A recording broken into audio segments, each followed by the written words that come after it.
Барлықтарыңызға қайырлы күн, құрметті қыздар. Бүгін сіздермен шай ішкенге ерекше үйлесетін, дәмі де өте тәтті әрі оңай дайындалатын чак-чактың құрамымен бөлісетін боламын. Видеомды соңына дейін көріңіздер.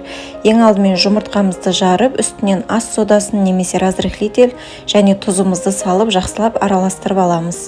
Одан соң ұнымызды саламыз. Ұнды мен алдын ала електен өткізіп дайындап қойдым. Одан соң қамырымызды илейміз.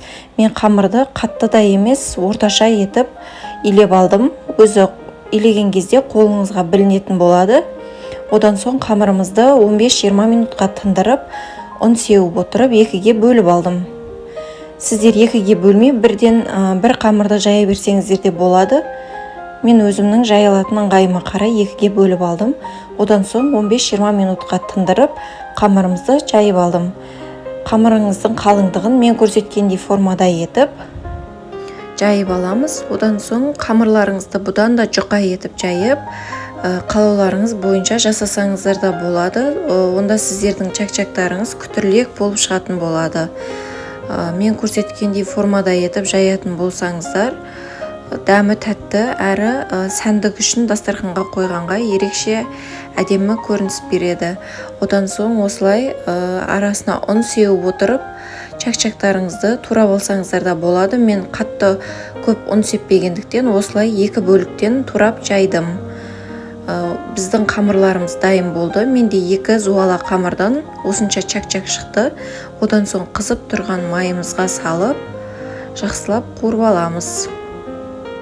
Қамырымызды осылай тоқтатпай араластырып тұруымыз қажет. Толық пісіп шығу үшін майымыздан бөліп алып, қағазымызға төсеп аламыз. Чак-чактарымыз дайын болды. Енді біз сиробын дайындайтын боламыз. Ол үшін бізге қант, су керек болады. Толық нұсқасын описаниеге жазып кететін боламын.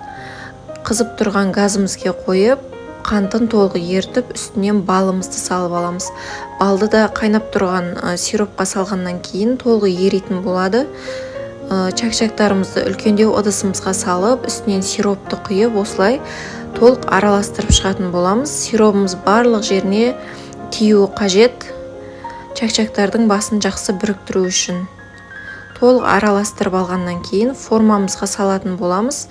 Мен осындай дайын формаға салып, үстінен нығыздап басып шықтым. Толығымен чак-чактарыңызды салып, әркім өз қалауынша істесе болады. Орта кесеге салып істесеңіздер де болады. Кез келген табаларға салып істеп шықсаңыздар болады. Қолдарыңызбен қаттырақ басып шықсаңыздар, чак-чактарымыздың басы жақсы бірігетін болады. Шамамен холодильникке 3 немесе 4 сағатқа қойып аламыз. Одан соң алып, турап қалағанымызша формаға келтіріп, дастарханымызға ұсына берсек болады. Барлықтарыңызға жасап көруге кеңес беремін. Видео ұнаса лайк басып, пікір қалдыруды ұмытпаңыздар. Каналыма да тіркеліп қойыңыздар.